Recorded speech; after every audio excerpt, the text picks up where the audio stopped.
I'm going to read my children's favourite bedtime story, Rhino, What's Rhino? By Carol Hart and Sarah Horn.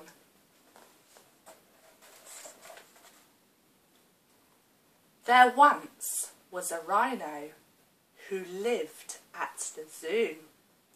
He was lonely and bored. There was nothing to do.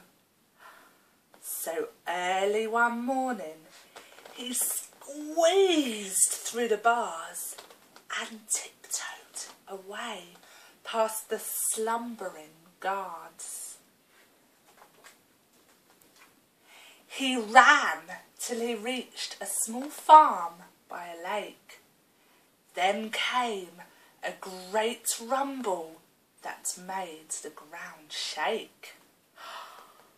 It sounds like my tummy wants something to eat. Oh look, a plum pie. What a wonderful treat. Who ate my lunch? Mr. Potts shouted out, and he turned to a pig with a ring in his snout. My dinner has vanished! My pudding's gone too! No one else has come by, so it must have been you!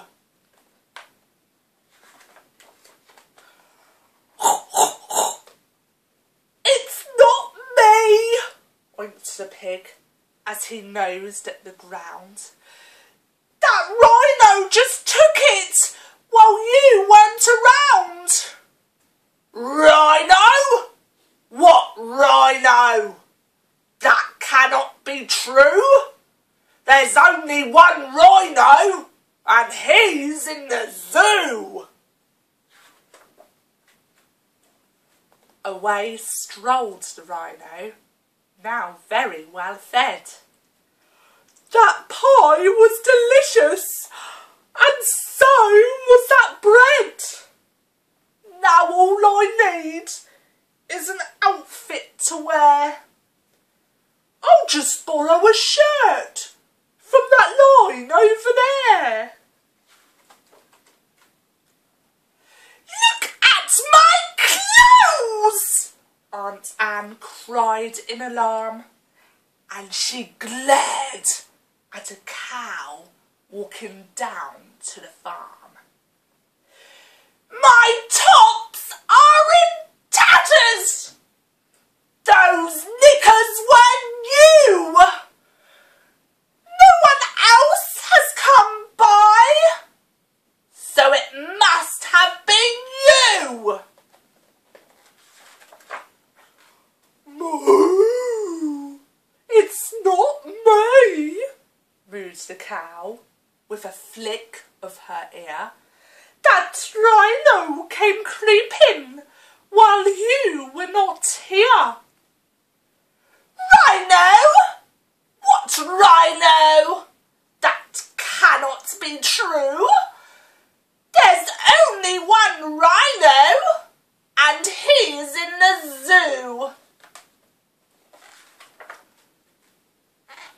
Aunt Anne looked around, but the rhino had gone. He felt so much smarter with proper clothes on. Now all I need is a place for the night. I'll sleep in this tree house. I'm sure it's all right.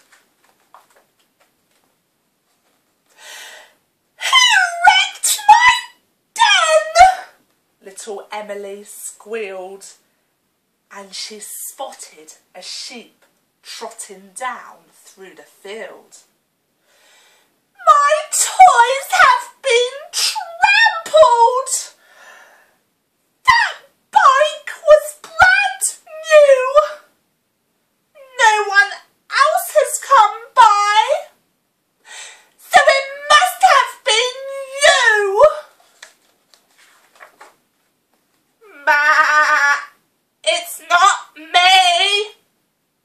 the sheep, sitting down on a stool.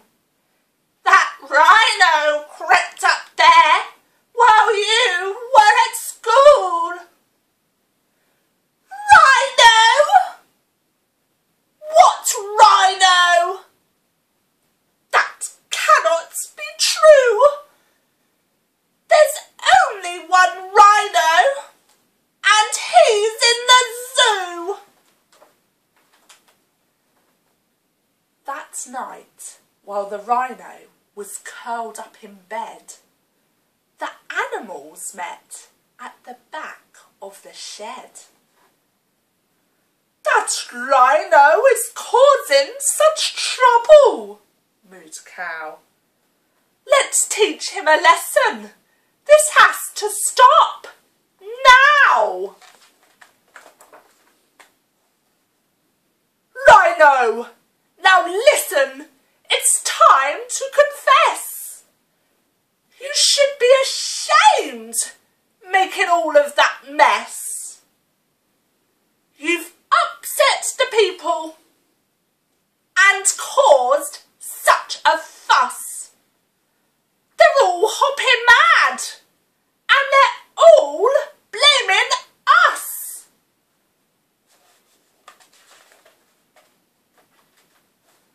"You can't go on helping yourself all day long. Stealing is bad, it's not fair, and it's wrong. You'll have to admit it. You know what to do. Apologise now or go back to the zoo." "I beg you," wailed Rhino. "Don't send me away. It's no fun being locked in that cage every day. I'll write them all letters. I'll say it was me. I'll stop being greedy and selfish. You'll see." Now, the rhino works hard for his food and his bed.